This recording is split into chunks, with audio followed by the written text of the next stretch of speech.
We have made it, friends. Spring football is upon us. I'm excited to see Travis Jackson and other young defensive linemen step up. More storylines coming up next here on Locked On Horned Frogs, your team every day.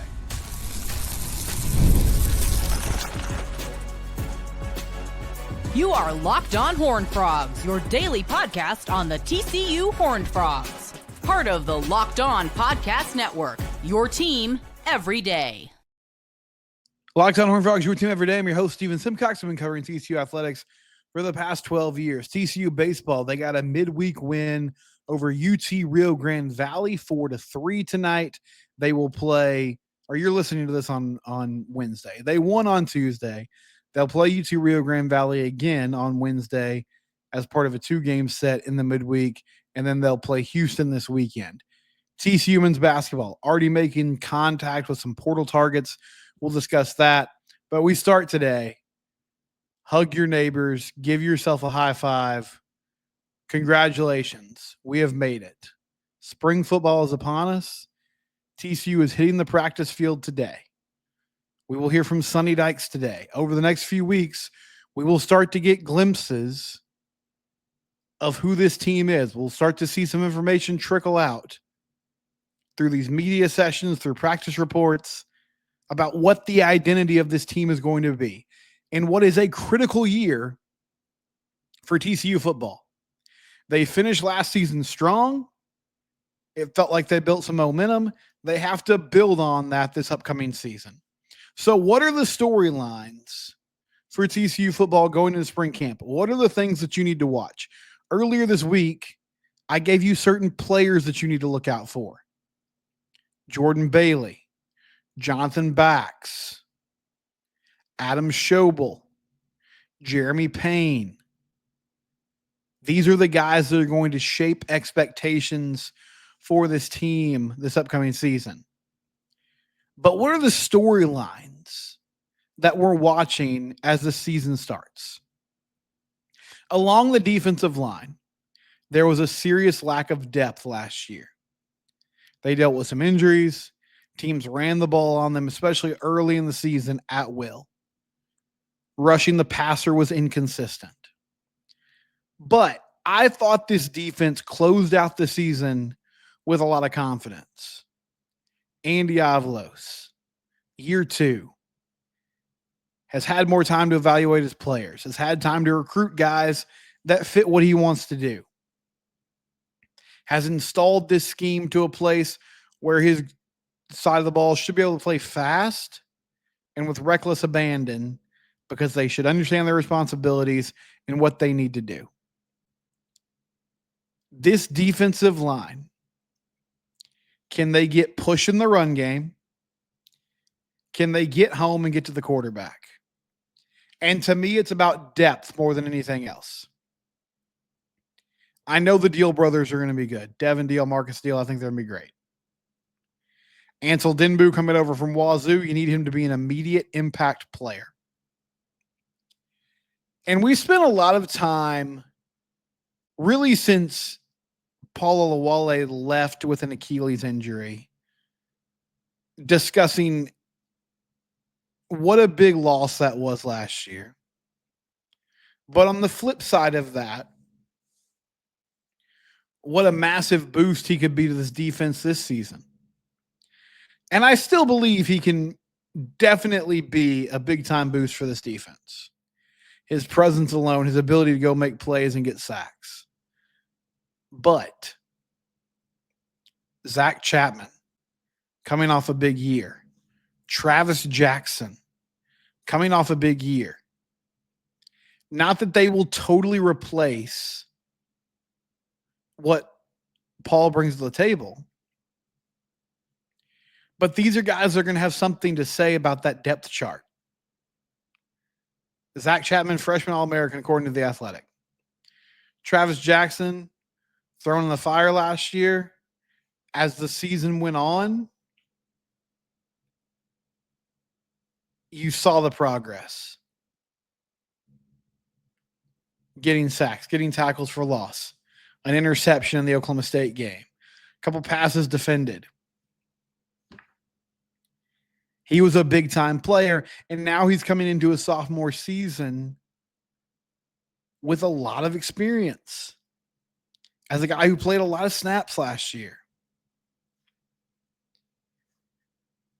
The Andy Avalos defense in its full form is about pressuring the quarterback, bringing exotic blitzes, exotic pressures, making sure the offense doesn't have a handle on what they want to do.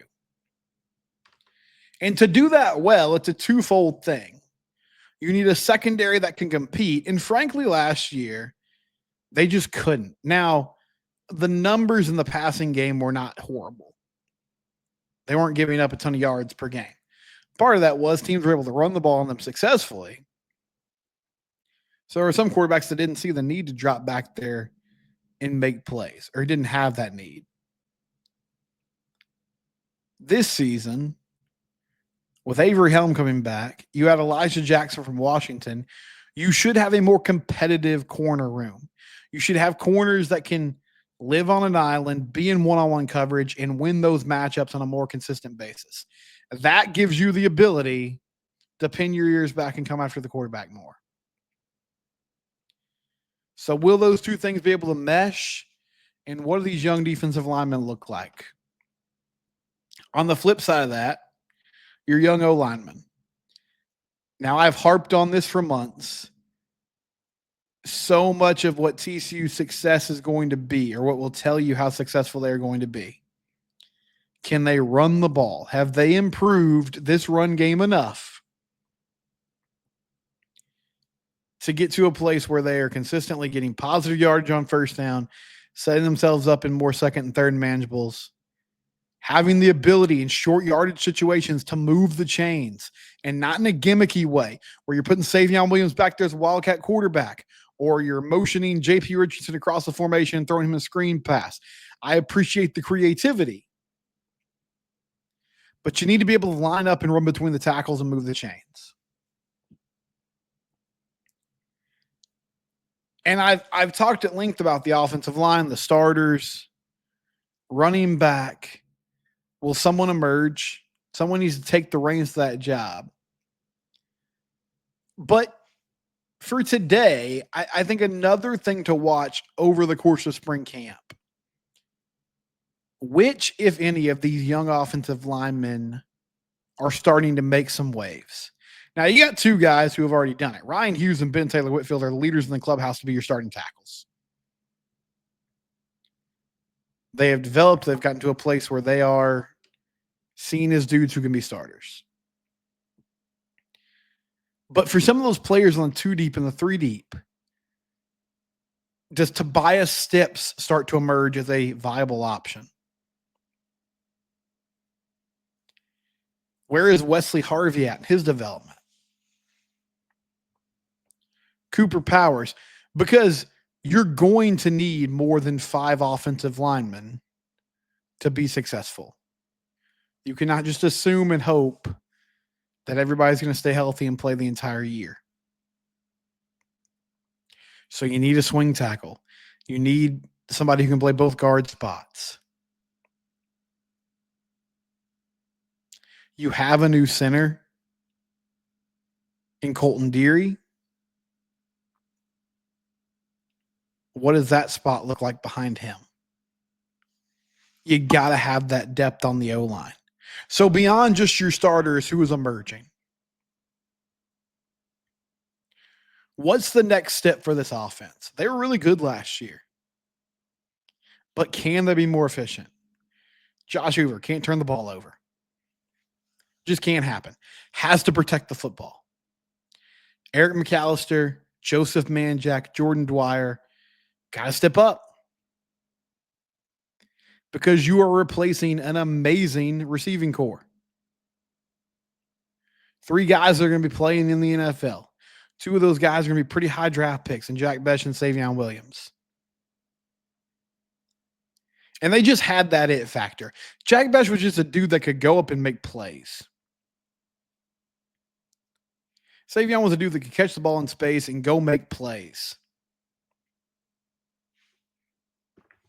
They had that ability. So who emerges there? And what names do we hear during spring camp that we're not expecting? Last season, during spring and fall camp, Sonny Dykes went out of his way to say, you know what, this Jack Besh guy is making things happen. He was MVP of our fall camp. He's making plays. And not that I ignored him, but I didn't hone in on that enough and think, okay, this is a guy they really like. And then he ends up playing outside wide receiver against Stanford and plays really well. And well, the rest is history. But who are those players, whether they're young guys or dudes that have been in the system 2 or 3 years, and maybe the light bulb's just finally coming on? Which players is Sonny going to single out and say, you know what? I like what this guy brings to the table. Spring practice starting today for TCU football. Excited about it. When we come back, we'll talk about some of the transfer players that TCU men's basketball is targeting, and the women are headed to the Sweet 16. We have a game time for that. All that coming up next year on Locked On Horned Frogs, your team every day. Well, if you're in the business of HVAC repair, plumbing, electrical, you know that finding parts quickly, efficiently, and affordable are a huge challenge. So give Supply House a try today. That's Supply House. Get the supplies you need, whether you're in plumbing, HVAC, or electrical work. They have an easy-to-use website that is packed with helpful resources and the latest product information. If you need help with an order, Supply House offers expert support and industry-leading service, so you'll always talk to a real person. And for trade pros looking for an extra edge, that free Trade Master program offers exclusive perks like a dedicated phone line, free shipping, and discounts on every order. Join the Trade Master program today at supplyhouse.com/TM and start ordering plumbing, HVAC, and electrical supplies with just a few clicks. Plus, use promo code SH5 for 5% off your first order. Supplyhouse.com. And again, that promo code is SH5 for 5% off your first order.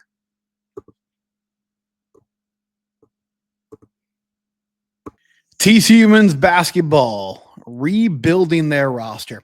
Mike Buddy did an interview with 365 Sports earlier this week. I'll have some of that either on Thursday or Friday. I want to lead a show with it, but I think tomorrow I'll be talking some spring football. Anyway, before the end of the week, I'll let you hear some of that interview and react to it. But one interesting thing that he said, David Smoke was the interviewer, and he asked Mike point blank, does Jamie Dixon have everything he needs to be competitive at this level of basketball? And Mike Buddy said, not yet. Now, you're not going to throw your head coach under the bus in a public setting like that. But his transparency and honesty in saying, I don't think he has all the resources he needs, it was refreshing. It was also, it just made me think, okay, what do you really believe on that front? Because if you don't think he's got the resources he needs, and that means you're probably giving him more grace for the job that he's doing. And it's a job that I don't think most TCU fans are happy with at the moment. But Nick Giramore, from SI, he put out a list of players that TCU has been in contact with since the portal opened. And I want to highlight a few of these guys. I'm not going to highlight all of them, but a few of them I want to talk about. The first one is Brock Harding from Iowa. And Jamie Plunkett reported that Brock Harding had a visit at TCU starting on Monday evening. Last year averaged almost 9 points a game, 8.8, 2.3 rebounds, 5.5 assists, shot 45% from the field. His freshman season at Iowa averaged 3.5 points, 3 assists, and about 10 minutes a game. This year played 24 minutes a game. This is a true point guard. In case you missed it, Vashawn Allett gone to the portal. Frankie Collins gone to the portal. Isaiah Manning out for the portal. The Allett news surprised me. And I'm a bigger fan of his than most. But I think you can go get a player like him in the portal almost every season. He's a volume scorer. He's not super efficient. He's going to take a lot of shots. But that being said, he was the one dude that could get his own shot on this team last year. The Frankie Collins news was really surprising to me because he got injured. He applied for this medical red shirt, and it felt like the plan was, okay, you come back and hopefully you're a factor this next season. Now, Brock Harding could essentially be a replacement for Frankie Collins. Frankie Collins was TCU's best player for the first month of the season. Averaged like 12 points a game, led the team in assists, led the team in steals. But Harding seems like a good replacement. He is a true point guard. He's going to make sure you're getting your sets properly. He's going to distribute the basketball, get everybody involved. That's what he does. And TCU needs that player. Because I like Caden Edwards, but as a true freshman, I don't really want him running point. Ashton Simmons, I don't know. He's coming off a redshirt year. I'm not sure what to expect there. I think Brock Harding gives you some stability going into next season. To say, hey, at least we got that figured out. A couple of more guys that they've allegedly been in contact with. Trayson Eaglestaff from North Dakota averaged 19 points a game, 2.5 assists, shot 41% from the field from 3-point range, 37%, 38%, 35% last year. So has been a consistently good shooter from beyond the arc. This team needs 3-point shooters so desperately. They could not space the floor last season. They just couldn't do it. And they have to have that to run their offense effectively. And also just take some pressure off some of these guards and bigs and allow them to not have to get their own shot constantly or get better looks. So Brock Harding from Iowa is a name to know. And then Eaglestaff, I mean, it's a jump up in competition, but the dude can just score. His freshman year, averaged 8 points a game, 14.5 2 years ago, almost 19 this year at 18.9. So he's improved. He's gotten better. He's taken advantage of the opportunities that have been given to him, which is what you want to see from young players. Jalen Jackson is another name to know from Purdue Fort Wayne. Almost 20 points a game at 19.2, 4.5 rebounds, 3 assists, 48% from the field. Now, last season, he struggled with his 3-point shot. He was 26%, but 41 and 31% the 2 years prior. And once again, it's a guy that's jumping up in the competition level, which is always tricky and tough to project. But he can score, and that's something that usually translates regardless of the level that you're playing at, which is good news for TCU and company. The women, they will take on Notre Dame Saturday at noon. It's going to be on ABC, nationally televised. It should be fun. Notre Dame's healthy. They're rolling. They look like a team that is hitting their stride at the right time. After some tough early season losses, they've stuck together and they got the job done. I hope TCU had some chance to rest and recover and celebrate, but also get laser focused for this upcoming game. Because sometimes, and TCU's not really a Cinderella. I mean, they just haven't been a factor in major college basketball for a while. But sometimes you get teams that they expend so much energy in those first couple of games because they're trying to prove themselves and prove they belong and advance. And then you get to weekend number 2, and it's like that lack of depth really shows up. They played 7 players Sunday. That was it. Mark Campbell is not emptying the bench. Now, for Van Lith and Prince, like this is their last go-around. I think they'll be okay.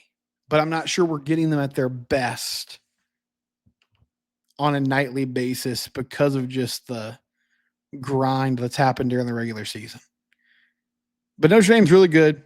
And hey, you're in the Sweet 16. Like, that's what it is. You got to beat good teams. And you have to do it the right way. So we'll see what it looks like for TCU coming up here later this week. When we come back, TCU baseball gets a midweek win against UT Rio Grande Valley. We'll talk about that next year on Locked On Horned Frogs, your team every day.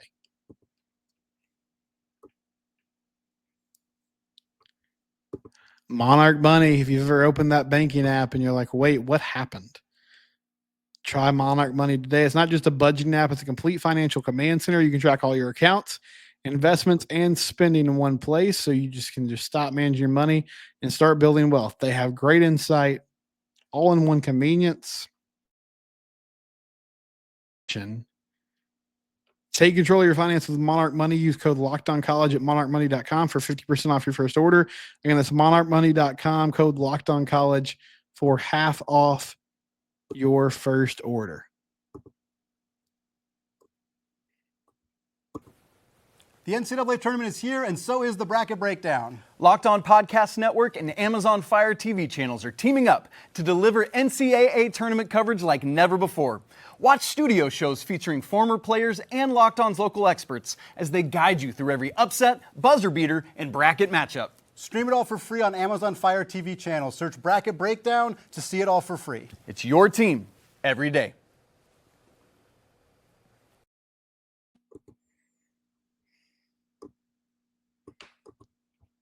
TCU baseball starting a midweek series with UT Rio Grande Valley, and the Vaqueros so far having a really good year. Coming into Fort Worth, playing well. They were 17-5, had a couple wins over DBU. We're killing it in their conference. So this is a good midweek victory. Not a lot of offensive fireworks across the board tonight. TCU scored all their runs in the second inning. Got the bases loaded, nobody out. Rio Grande pitcher was really struggling with his control. Jack Bell hits one on a line. It wasn't like a total laser, but the center fielder misjudged it, tried to dive. It got past him, went to the wall. Bases clearing triple. So that made it 3-1 TCU. Then Carson Bowen had a single to make it 4-1. The real story of the night, though, TCU has been searching for some solid pitching all year long. They all spent A-belt for the year. Cademan Parker, not sure what his status is yet, but he's missed 2 weekends in a row now. And they need quality arms. Trevor Baumler is the guy who started the season as your third dude. He struggled. They pulled him out of that role. But he was dealing tonight. 7 innings of one-run baseball against the UT Rio Grande Valley team that can really hit it. Like, they can really hit. So, a good win for sure. And, yeah, we'll see where we go from here. Hopefully they can get fully healthy and get ready to play. But a nice victory. Luis Rodriguez came in the 8th and worked a clean inning. And then in the 9th, ran into some issues. Now, to his defense, Anthony Silva had a ground ball hit to him that if he just makes a routine play, we're talking about nobody on, 2 outs, and you have a 3-run lead. That's a pretty good situation. Instead, he pulled first baseman Gadin off the bag. The runner ends up being safe. Next batter hits a double. Next batter grounds out. Next batter hits a double. Suddenly it's 4-3, and you have the tying run in scoring position. And Kirk Sutherland's called on Shin, and he did a great job. Got a strikeout, lefty on lefty matchup, did what he was supposed to do. But there's got to be more depth in that bullpen, and just the arms in general for TCU. They need to find a way to make sure that they're set in some of those roles. They don't have a Sunday starter right now. They don't really have a Tuesday starter right now. If they made it work tonight, they'll play again tomorrow, and then a 3-game set on the road at Houston. Pretty grueling stretch for this TCU baseball team in the middle of the year as they try to continue to pad on those resume-building wins and a chance to go on the road this weekend and get another big series victory, which that would be impressive, doing it in Houston Stadium. So that should be fun to watch. I'll be here with plenty of coverage of spring football throughout these practices. and we'll get you ready for football seasons. Locked On Horned Frogs, your team every day. Please subscribe to the YouTube channel if you have not, or you can find us on your favorite podcast platform. We're free and available wherever you get your podcast.